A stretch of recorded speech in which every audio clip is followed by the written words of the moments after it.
اعوذ باللہ من الشیطان الرجیم بسم اللہ الرحمن الرحیم۔ ناظرین کرام السلام علیکم ورحمۃ اللہ وبرکاتہ۔ ناظرین، رمضان المبارک کی مناسبت سے ہم ایک ڈسکشن پروگرام کے ساتھ آپ کی خدمت میں حاضر ہیں۔ اس موضوع پر ڈسکشن کے لیے ہمارے ساتھ جو علماء اس وقت اسٹوڈیو میں موجود ہیں، میں سب سے پہلے ان کا تعارف کروا دینا چاہتا ہوں۔ محترم مولانا زین الدین صاحب اور محترم مولانا تنویر احمد صاحب ناصر آج ہمارے ساتھ موضوع کی مناسبت سے شامل گفتگو رہیں گے۔ میں ہر دو حضرات کا اس پروگرام میں خیر مقدم کرتا ہوں۔ ناظرین کرام، ماہ رمضان اللہ تعالیٰ کے افضال اور رحمتوں کے نزول کا مہینہ ہے۔ اس ماہ میں گلستان روحانیت میں پھر بہار آ جاتی ہے۔ محسن انسانیت حضرت محمد مصطفیٰ صلی اللہ علیہ وسلم کی رحمت کا دامن بہت وسیع تھا۔ جہاں آپ نے اس ماہ کے احکام و فضائل بیان فرمائے ہیں، وہیں آپ نے رمضان المبارک کو گزارنے کے اسلوب اور قرینے بھی ہمیں سکھا دیے ہیں۔ آپ رسول اللہ صلی اللہ علیہ وسلم کا یہ معمول ہوا کرتا تھا کہ رمضان سے کئی ماہ قبل ہی آپ یہ دعا کیا کرتے تھے، اللہم بارک لنا فی رجب و شعبانہ و بلغنا رمضان، یعنی اے اللہ ہمارے لیے رجب اور شعبان میں بھی برکت دے اور ہمیں اس رمضان تک بھی رسائی نصیب ہو جائے کہ شاید یہی مغفرت کا ذریعہ بن جائے۔ ناظرین، موضوع کی مناسبت سے میں سب سے پہلا سوال محترم مولانا زین الدین صاحب سے کرنا چاہتا ہوں۔ میرا سوال یہ ہے کہ جیسا کہ ہم جانتے ہیں کہ رمضان المبارک کے نتیجہ میں بہت سے روحانی فضائل عطا ہوتے ہیں، نصیب ہوتے ہیں۔ میرا سوال یہ ہے کہ طبی نقطہ نظر سے رمضان المبارک کے روزے رکھنے کے نتیجہ میں جو جسمانی فوائد حاصل ہوتے ہیں اس کے بارے میں روشنی ڈالیں۔ بسم اللہ الرحمن الرحیم۔ شکریہ نصر اللہ صاحب۔ یہ ایک حقیقت ہے جہاں پر روزوں کے بے شمار روحانی اور اخلاقی فوائد موجود ہیں اور یہ ثابت شدہ ہیں، اور قرآن مجید میں اور اسی طرح حضرت صلی اللہ علیہ وسلم کے ارشادات میں یہ جا بجا ایسے ارشادات پائے جاتے ہیں۔ یہ ایک تجربہ مجرب نسخہ ہے کہ اس روزے کے نتیجے میں انسان کو تطہیر قلب حاصل ہوتا ہے۔ تنویر قلب کے لیے بھی یہ بہترین موقع ہے رمضان کا مہینہ جو ہے وہ روزوں کے نتیجے میں، اور یہاں پہ طبی لحاظ سے بھی اور جسمانی لحاظ سے بھی بے شمار فوائد ہیں۔ چنانچہ اس پر کئی سال تک کے تجربے کے نتیجے میں، تحقیق کے نتیجے میں بہت سارے امور سامنے آئے ہیں۔ ایک تو یہ کہ جہاں قرآن مجید نے روزوں کی فرضیت کا ذکر کیا ہے، وہاں پر اس کا انتہائی مقصود بیان کرتے ہوئے اللہ تعالیٰ نے فرمایا ہے کہ لعلکم تتقون، تاکہ تم تقوی اختیار کرو۔ تقوی کا بہت وسیع معنی ہے، انسان کی تمام زندگی کی کامیابی پر محیط ہے تقوی کا لفظ اگر دیکھا جائے۔ بچنے کے معنی ہے روحانی لحاظ سے بھی، وہ روحانی بیماریوں سے بھی بچے، جسمانی بیماریوں سے بھی بچیں، اسی طرح اخلاقی کمزوریوں سے بھی بچیں۔ تو تقوی کا لعلکم تتقون کہہ کر اللہ تعالیٰ نے اس کے بہت وسیع معانی پر دلالت کی ہے۔ اور حضرت صلی اللہ علیہ وسلم کا ایک اہم ترین ارشاد ہے جس سے صاف پتہ لگتا ہے کہ لعلکم تتقون میں جسمانی اور طبی فوائد بھی مضمر ہے۔ یعنی کہ حضور کی ایک حدیث ہے، حضرت ابو ہریرہ رضی اللہ تعالیٰ عنہ سے مروی ہے، فرمایا وہ حدیث 3 باتیں اس میں بیان کی گئی ہیں۔ ایک تو فرمایا کہ اغزو تغنمو، تم غزوے میں شریک ہو جاؤ، یعنی اسلامی جہاد میں شریک ہو جاؤ، تغنمو، تمہیں مال و دولت حاصل ہو جائے، دینی و دنیاوی فوائد حاصل ہوں گے۔ پھر فرمایا صومو تصحو، روزہ رکھو، صحت حاصل کرو، اس کے نتیجے میں صحت حاصل ہو جائے گی۔ اور تیسری بات یہ بیان فرمائی کہ سافرو اور تستغنو، تم اللہ کے راستے میں سفر اختیار کرو، اس کے نتیجے میں تمہیں بہتر ذرائع و اسباب معیشت آپ کو مل جائیں گے، یعنی مختلف قسم کی برکات آپ کو نصیب ہوگی۔ اس میں جو دوسری بات حضور نے بیان کی ہے، صومو تصحو، روزہ رکھو اور اس کے نتیجے میں صحت حاصل ہو جائے گی، یا صحت حاصل کرو، روزہ رکھو۔ چنانچہ جب ہم سائنسی تحقیق اور طبی لحاظ سے جو تحقیق کا جائزہ ہمارے سامنے ہے اور ہم اس کو مطالعہ کرتے ہیں، پتہ لگتا ہے کہ روزے کے بے انتہا فوائد موجود ہیں۔ جو ایسے لوگ جو قرآن مجید اور اسلامی تعلیمات کا جو تمسخر اڑانے والے ہیں یا اس کو نہ ماننے والے، وہ بھی اس بات پہ اقرار کرنے پر مجبور ہے کہ روزے کے باقی طبی فوائد موجود ہیں۔ تو سب سے پہلا فائدہ وہ ہے کہ ڈیٹاکسیفیکیشن ہے، یعنی انسانی جسم کے اندر بہت سارے زہریلے مادے ہوتے ہیں، خاص طور پر میٹابولزم کے نتیجے میں جو زہریلی مادے پیدا ہوتے ہیں، روزے کے نتیجے میں ایک خاص اوقات میں لمبے عرصے تک بھوک پیاس برداشت کرنے سے تو یہ زہریلے مادے خارج ہو جاتے ہیں، اور میٹابولزم کا جو عمل اس طریقے سے سر انجام پاتا ہے کہ اس میں زہریلی مادے ختم ہوتے جاتے ہیں۔ تو روزے کا سب سے بڑا فائدہ انسانی جسم میں کے لیے یہ حاصل ہوتا ہے کہ یہ ڈیٹاکسیفیکیشن ہے، یعنی تمام قسم کے زہریلے مادے خارج ہوتے رہتے ہیں۔ تو شرع اسلام نے جو سال بھر میں 1 مہینے کا روزہ رکھا ہے، اس میں بہت ہی اہم ہے، انسان نہ صرف روحانی لحاظ سے تندرست و توانا بن جاتا ہے، بلکہ ظاہری صحت و جسم کے لحاظ سے بھی ان کے اندر ایسی کیفیت پیدا ہو جاتی ہے کہ زیادہ تندرست آئندہ دنوں میں بھی رہ سکتے ہیں۔ حضور صلی اللہ علیہ وسلم نے رمضان کے علاوہ بھی مختلف اوقات میں روزہ رکھا کرتے تھے اور مومنوں کو تحریض دلایا بھی کرتے تھے اور مومن رکھا کرتے تھے۔ دوسرا ایک اہم فائدہ جو سائنسی تحقیقات کے مطابق ہمارے سامنے آتا ہے وہ ہے جو قوت مدافعت یعنی امیونٹی میں اضافہ کرنا،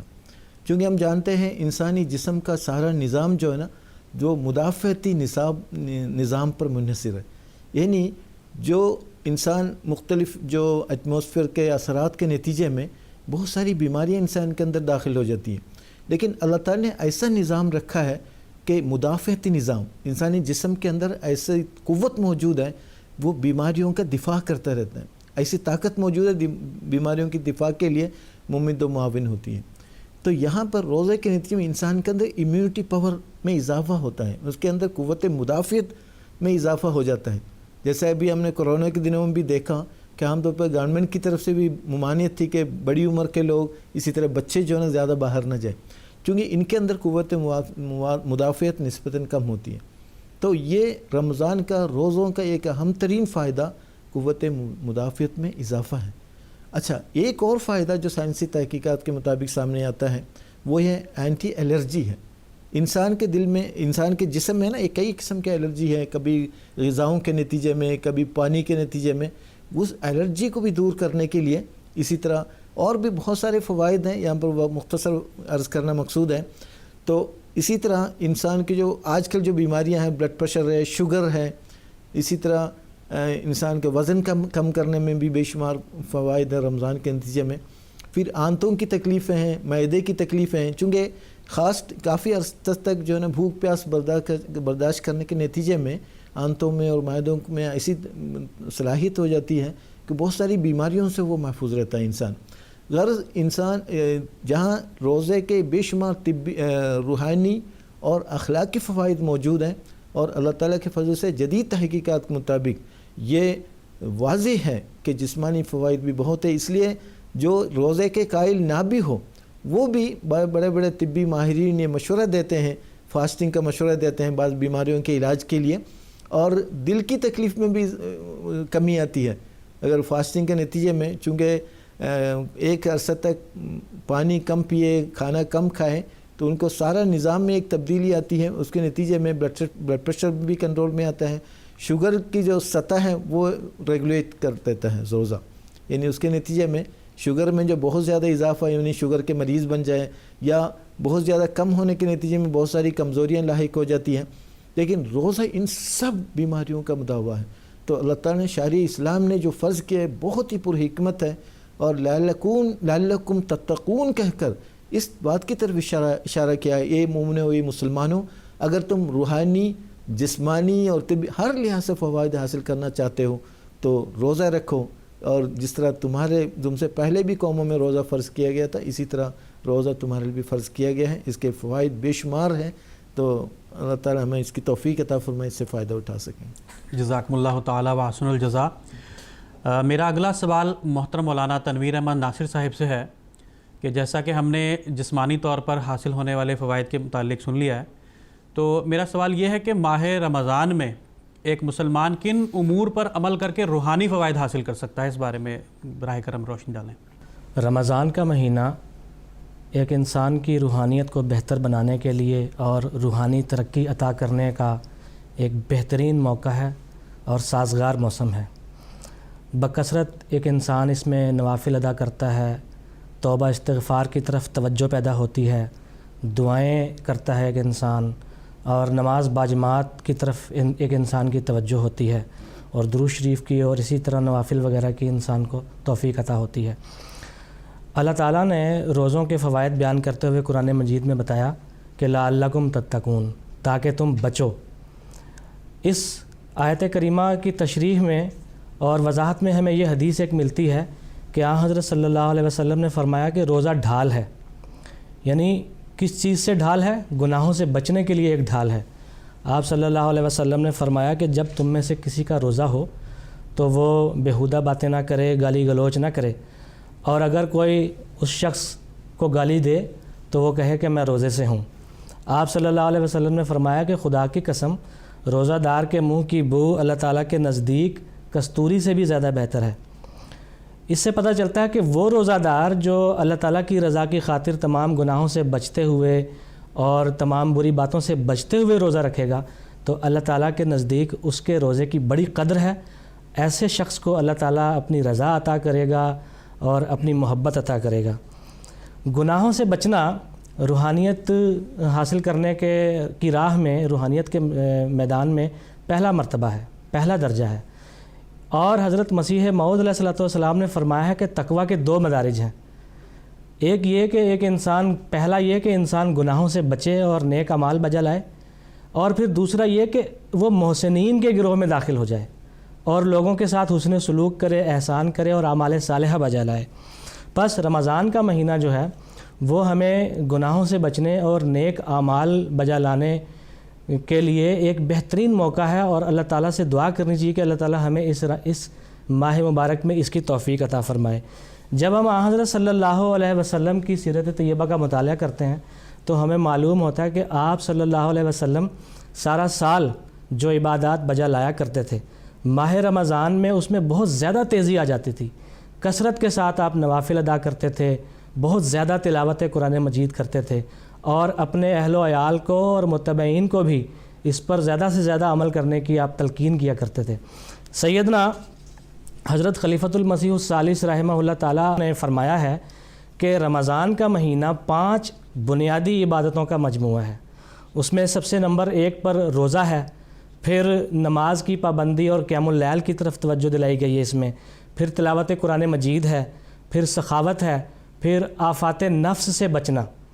جو انسان اللہ تعالیٰ کی رضا کی خاطر ان 5 بنیادی باتوں پر عمل کرے گا، یقیناً اللہ تعالیٰ اسے روحانیت میں ضرور ترقی عطا فرمائے گا۔ آن حضرت صلی اللہ علیہ وسلم نے ایک حدیث میں فرمایا ہے کہ جو شخص ایمان اور رضائے الہی کی خاطر روزے رکھے اور ایمان کی حالت میں اپنے نفس کا محاسبہ کرتے ہوئے لیلۃ القدر کی رات میں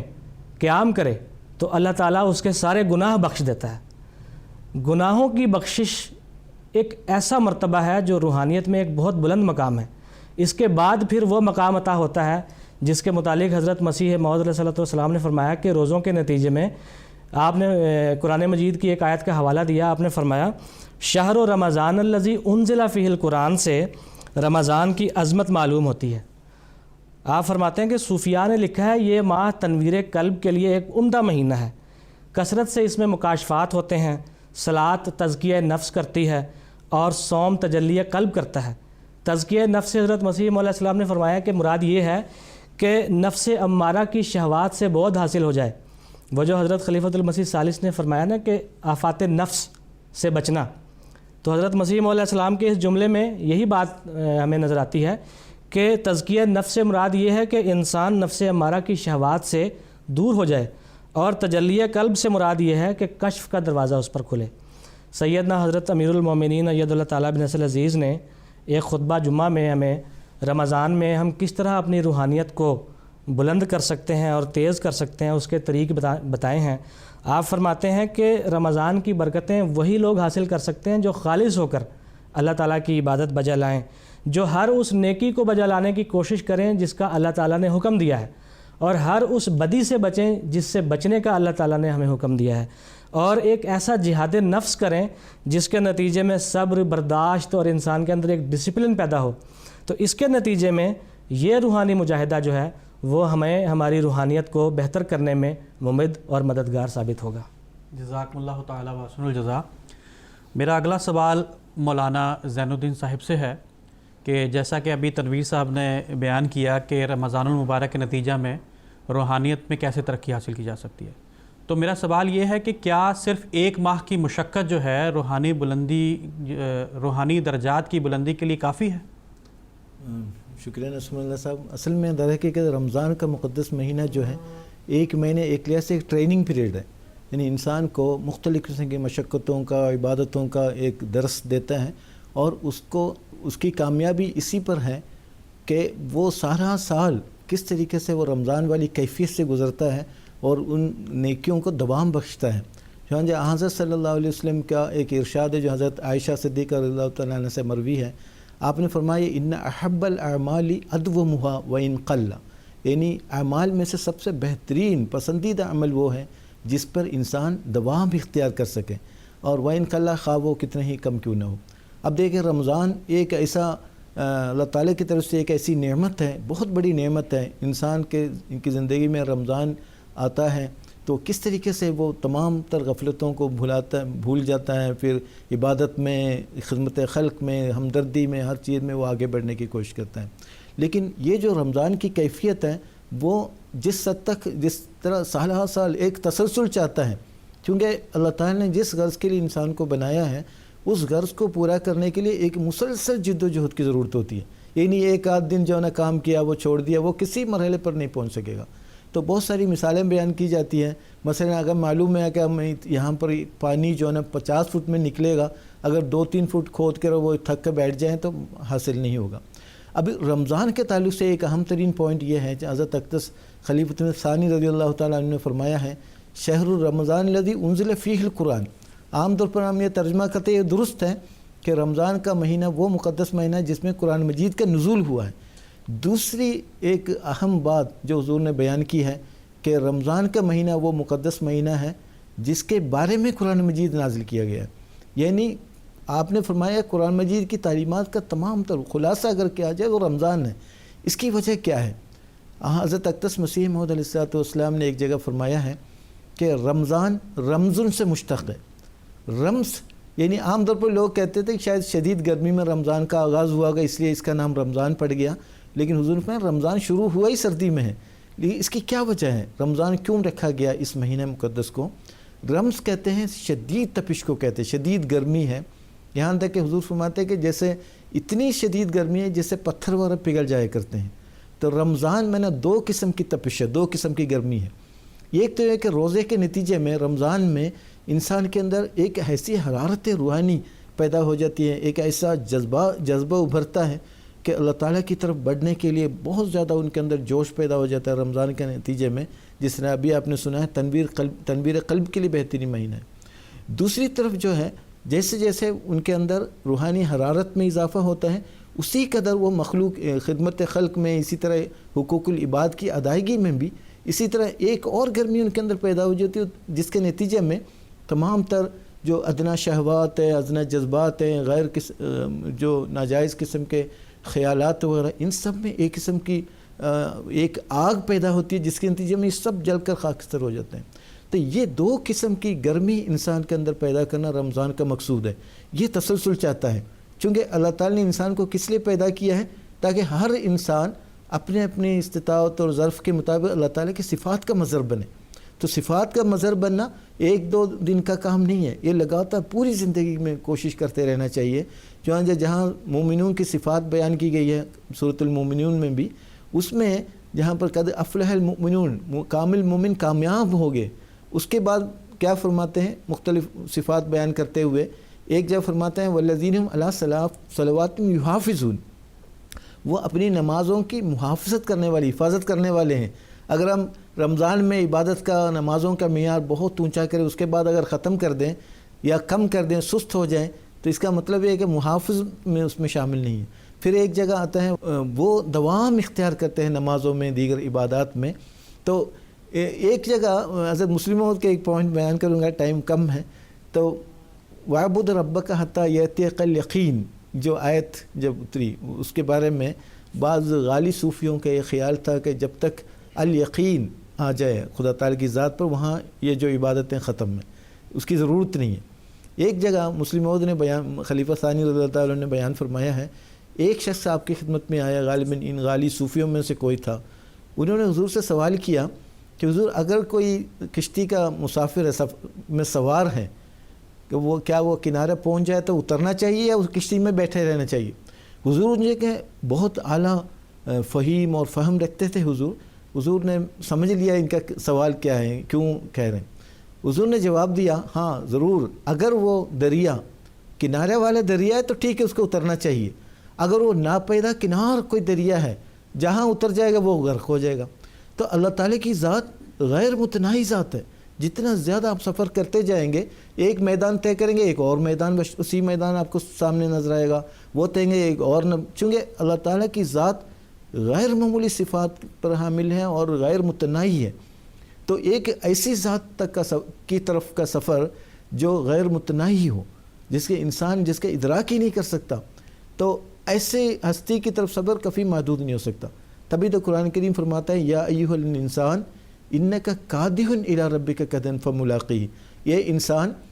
جو خدا تعالیٰ کو پانے کے لیے کوشش کرتا ہے، جو انسان، تو ان کے کادح الی، تمہیں شدید محنت کرنی پڑے گی، تب جا کر اگر اللہ تعالیٰ سے ملاقات، اللہ تعالیٰ کے لقاء کا شرف آپ کو حاصل ہوگا۔ تو غرض یہ ہے کہ رمضان ایک ٹریننگ پیریڈ ہے، رمضان کی کیفیت سال ہاں سال ان کے اندر پیدا کر لینی چاہیے، اور جو رمضان کے دنوں میں، رمضان کے ایام میں روزوں سے اور خصوصی عبادات، تراویح اور تلاوت قرآن وغیرہ کے نتیجے میں جو خصوصیات ان کے اندر پیدا ہو جاتی ہے،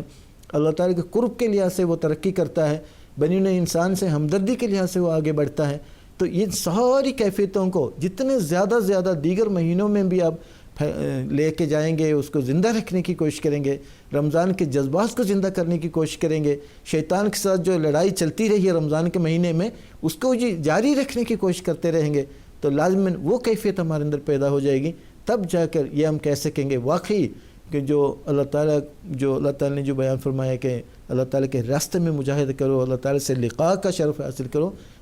جو انتہائی مقصود ہے، اور ہمارے ذریعے سے بے شمار خدائی صفات کا جلوہ گر ہوتے رہیں گے۔ تو یہ دراصل اصل مقصد ہے۔ اس لیے رمضان کی کیفیت کو سارا سال اس کو اپنی زندگی میں داخل کرنے چاہیے اور جاری رکھنے چاہیے، تبھی اس کا فائدہ ہو سکتا ہے۔ جزاکم اللہ تعالی احسن الجزا۔ اب میرا اگلا سوال محترم مولانا تنویر احمد صاحب ناصر سے ہے کہ رمضان المبارک حقوق اللہ کے ساتھ ساتھ حقوق العباد کا بھی درس دیتا ہے، تو اس بارے میں روشنی ڈالنے کی درخواست ہے۔ ماہ رمضان اور حقوق العباد کا آپس میں ایک بہت گہرا تعلق ہے۔ اللہ تعالیٰ قرآن مجید میں فرماتا ہے، یا ایھا الذین آمنوا کتب علیکم الصیام کما کتب علی الذین من قبلکم لعلکم تتقون، یعنی روزے تم پر اس لیے فرض کیے گئے ہیں تاکہ تم تقوی اختیار کرو۔ اور تقوی کیا ہے؟ حضرت مسیح موعود علیہ السلام تقوی کی وضاحت کرتے ہوئے فرماتے ہیں کہ تقوی یہ ہے کہ انسان خدا تعالیٰ کی تمام امانتوں اور ایمانی عہد، اور ایسا ہی مخلوق کی تمام امانتوں اور ایمانی عہدوں کی حتی الوسع رعایت رکھے اور تا بمقدور ان پر کاربند ہو جائے۔ یعنی ایک انسان جب حقوق اللہ کے ساتھ ساتھ حقوق العباد کی بھی کما حقہ ادائیگی کرے گا، تبھی وہ رمضان کی برکات سے فائدہ حاصل کر سکتا ہے۔ سیدنا حضرت امیر المومنین ایدہ اللہ تعالیٰ بن نصر العزیز نے اپنے ایک حالیہ خطبہ جمعہ میں حقوق اللہ اور حقوق العباد کی خاص طور سے وضاحت کرتے ہوئے فرمایا کہ آپ نے فرمایا کہ میں نے ایک بڑی لمبی فہرست بنائی تھی جو حقوق العباد سے تعلق رکھتی ہے۔ اس میں آپ نے والدین کے حقوق بیان فرمائے، اور اسی طرح مخلوق کے حقوق، ہمسائے کے حقوق، مسافروں کے حقوق، معاشرے کے ہمارے اوپر کیا حقوق ہیں، ان تمام حقوق کی آپ نے ایک بڑی لمبی فہرست بیان فرمائی، اور فرمایا کہ رمضان کے مہینے میں جب ایک انسان اللہ تعالیٰ کی خاطر روزے رکھتے ہوئے ساتھ ساتھ ان تمام حقوق کو بھی ادا کرے گا، تب وہ اللہ تعالیٰ کے نزدیک رمضان کی برکات سے کما حقہ استفادہ کرنے والا ہوگا۔ آج کل کا جو زمانہ ہے، موجودہ جو دور ہے، اس میں ہم دیکھتے ہیں کہ ہر طرف دھوکہ دھڑی اور لوٹ مار اور ناجائز لوگوں کے حقوق غصب کر لینا اور قرض لے کر ادا نہ کرنا، یہ تمام ایسی برائیاں ہیں جو ایک بڑی خرابی بن کر دنیا کے سامنے ابھر کر آ رہی ہیں۔ اور رمضان کا مہینہ ہمیں یہ درس دیتا ہے کہ ہم نے صرف اپنی ان باتوں سے ہی نہیں بچنا جو بری باتیں ہیں، بلکہ اپنی جائز ضرورتوں کو بھی اللہ تعالیٰ کی رضا کی خاطر چھوڑنا ہے۔ تو جب ایک انسان اپنی جائز ضرورتوں کو بھی اللہ تعالیٰ کی رضا کی خاطر چھوڑے گا تو پھر کسی کا حق مارنے کا تو سوال ہی پیدا نہیں ہوتا۔ تو جب ایک انسان اس رنگ میں رمضان کی عبادتیں اور حقوق العباد کی طرف توجہ دے رہا ہوگا تو پھر معاشرے میں ایک حسین معاشرہ قائم ہوگا اور تمام برائیاں ختم ہو جائیں گی اور لوگوں کو امن اور چین نصیب ہوگا۔ پھر رمضان کے مہینے میں ایک بڑی عبادت کے طور پر ایک چیز مانی جاتی ہے اور وہ ہے انفاق فی سبیل اللہ۔ اور جب ہم حضرت صلی اللہ علیہ وسلم کی پاکیزہ سیرت کی طرف نظر دوڑاتے ہیں تو معلوم ہوتا ہے کہ آپ رمضان کے مہینے میں تیز آندھی کی طرح اللہ تعالیٰ کی راہ میں خرچ کیا کرتے تھے۔ اور آج کے زمانے میں یہ مالی قربانی کا صحیح ادراک امام الزمان کی اطاعت میں اور ان کی پیروی میں جماعت احمدیہ کے علاوہ کسی کو نہیں ہے۔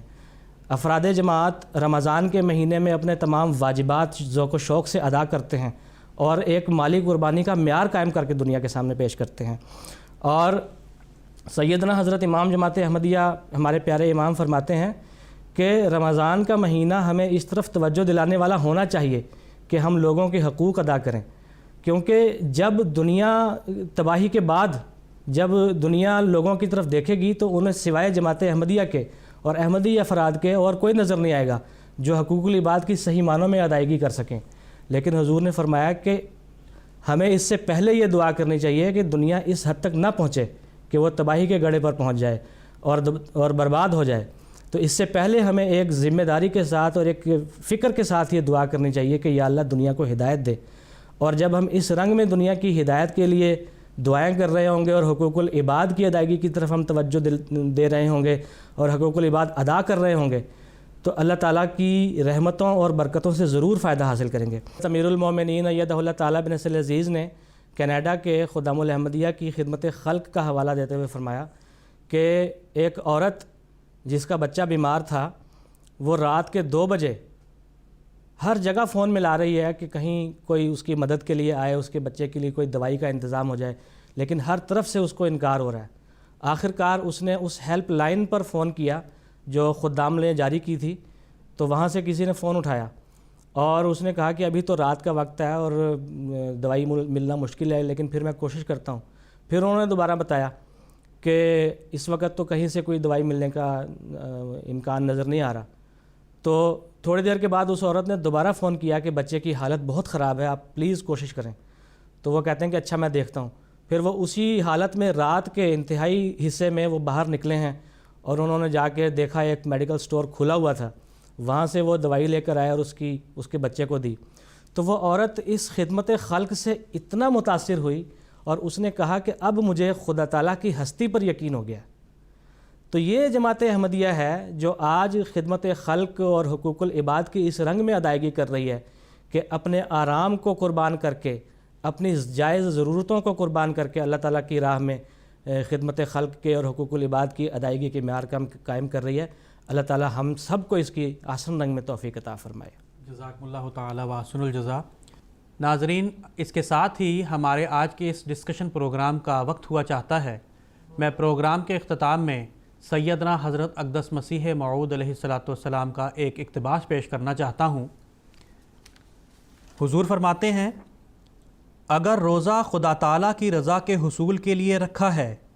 تو پھر جتنا بھی روزے کا وقت ہے یہ بھی ذکر الہی میں گزارو۔ ایک دوسری جگہ آپ نے فرمایا کہ بھوکے پیاسے رہنے سے تو بعض جوگیوں میں بھی ایسی حالت پیدا ہو جاتی ہے کہ ان کو بھی کشف ہو جاتے ہیں، لیکن یہ ایک مسلمان کی زندگی کا مقصد نہیں ہے۔ ایک مومن کی زندگی کا مقصد تبتل اور انقطاع ہے، اور یہ عبادت سے، ذکر الہی سے پیدا ہوتا ہے، اور نمازیں اس کا بہترین ذریعہ ہیں جو روح پر اثر ڈالتی ہیں، جو خدا تعالیٰ کے قرب کا باعث بنتی ہیں۔ ناظرین، اس کے ساتھ ہی آج کا ہمارا یہ پروگرام اختتام پذیر ہوتا ہے۔ السلام علیکم ورحمۃ اللہ وبرکاتہ۔